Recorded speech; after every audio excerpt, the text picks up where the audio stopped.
Assalamualaikum warahmatullahi wabarakatuh.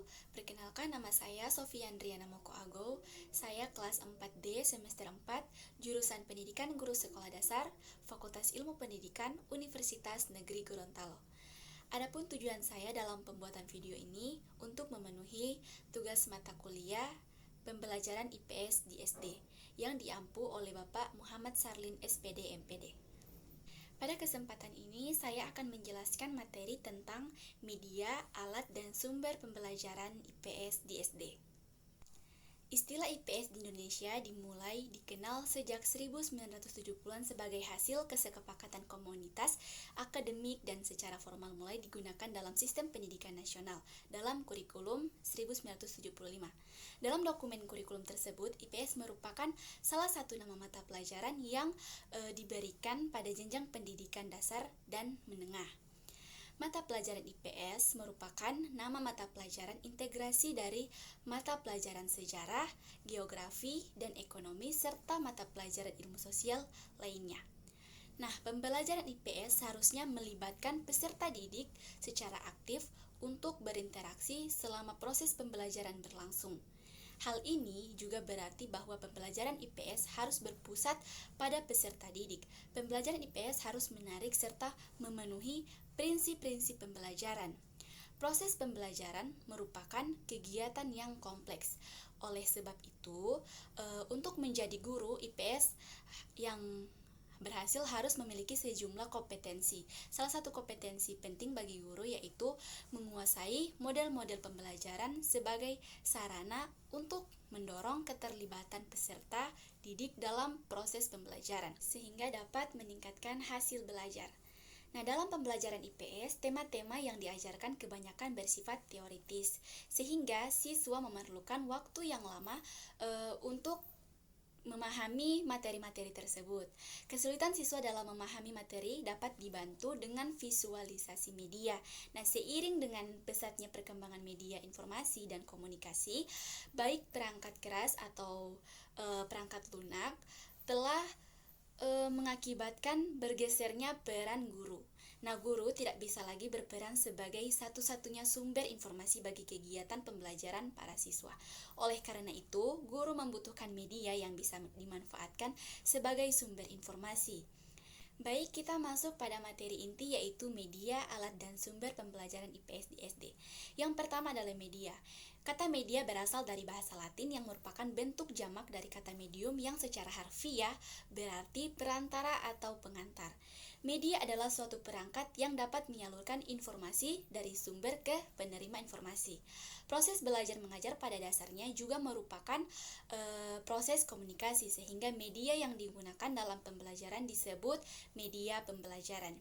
Media belajar diakui sebagai salah satu faktor keberhasilan belajar. Nah, dengan media, peserta didik dapat termotivasi sehingga terlibat secara fisik maupun psikis, memaksimalkan seluruh indera peserta didik dalam belajar dan menjadikan pembelajaran lebih bermakna.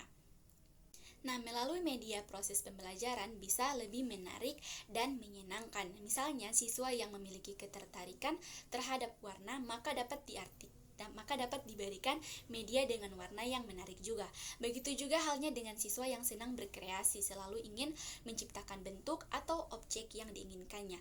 Aspek penting lainnya penggunaan media adalah membantu memperjelas pesan pembelajaran.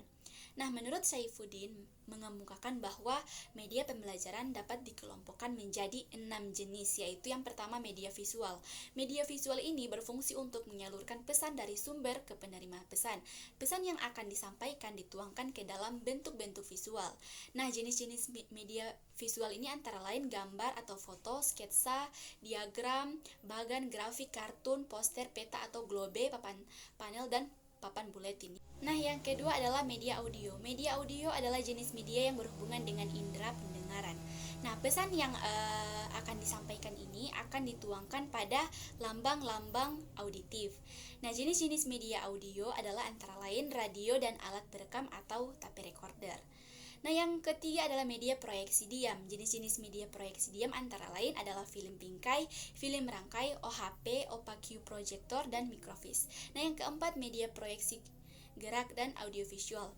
Jenis-jenis media proyeksi gerak dan audiovisual ini antara lain film gerak, film gelang, program TV, dan video. Dan yang berikut multimedia. Multimedia adalah sembarang komunikasi yang terdiri atas teks, seni grafik, bunyi, animasi, dan video yang diterima oleh pengguna melalui komputer. Yang berikut adalah benda.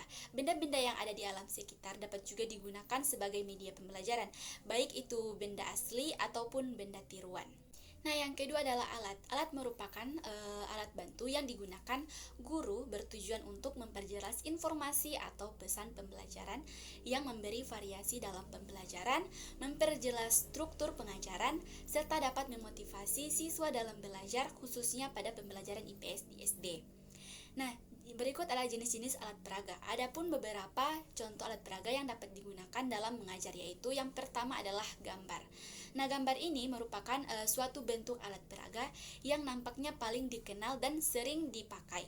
Nah, karena gambar disenangi oleh anak berbagai umur, diperoleh dalam keadaan siap pakai dan tidak menyita waktu persiapan.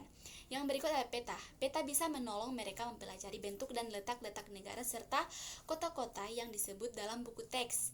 Salah satu yang harus diperhatikan yaitu penggunaan peta sebagai alat peraga hanya cocok bagi anak besar atau kelas besar. Berikut adalah papan tulis. Peranan papan tulis tidak kalah pentingnya sebagai sarana mengajar.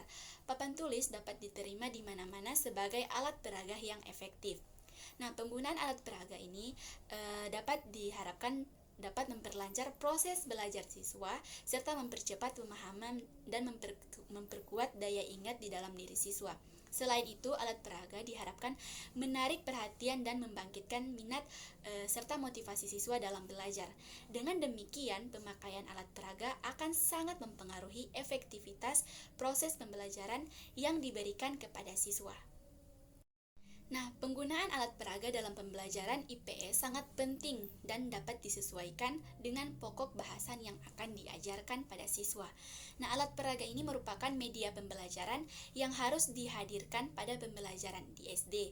Karena itu, guru SD harus memiliki wawasan tentang media pembelajaran atau alat peraga ini. Tentu dengan maksud agar pengelolaan pembelajaran dapat mencapai tujuan seperti yang telah ditetapkan dalam kompetensi dasar setiap mata pelajaran, termasuk mata pelajaran IPS. Nah, yang ketiga yaitu sumber belajar. Sumber belajar adalah semua sumber yang baik berupa data, orang, dan wujud tertentu yang dapat digunakan oleh peserta didik dalam belajar, baik secara terpisah maupun secara terkombinasi sehingga mempermudah peserta didik dalam mencapai tujuan belajar atau mencapai kompetensi tertentu. Nah, selanjutnya sumber belajar menurut Muhammad Ali membedakan 6 jenis sumber belajar yang dapat digunakan dalam proses belajar, yaitu yang pertama, pesan. Nah, pesan-pesan ini selain disampaikan secara lisan juga dibuat dalam bentuk dokumen seperti kurikulum, peraturan pemerintah, perundang-undangan, GBPP, silabus, satuan pembelajaran, dan sebagainya. Nah, yang kedua adalah orang. Semua orang pada dasarnya dapat berperan sebagai sumber belajar, namun secara umum dapat dibagi dua kelompok. Nah, pertama, kelompok orang yang didesain khusus sebagai sumber belajar utama yang dididik secara profesional untuk mengajar seperti guru, konselor, instruktur, widya iswara. Nah, termasuk kepala sekolah, laboran, teknisi, sumber belajar, pustakawan, dan lain-lain. Kelompok yang kedua adalah orang yang memiliki profesi selain tenaga yang berada di lingkungan pendidikan dan profesinya tidak terbatas. Misalnya politisi, tenaga kesehatan, pertanian, arsitek, psikolog, lawyer, polisi, pengusaha, dan lain-lain. Nah, berikut yaitu bahan. Bahan ini merupakan suatu format yang digunakan untuk menyimpan pesan pembelajaran seperti buku paket, buku teks, modul pembelajaran video, film, OHT, program slide, alat peraga, dan sebagainya. Berikut yaitu alat. Alat yang dimaksud di sini adalah benda-benda yang berbentuk fisik. Seiring disebut juga dengan perangkat keras.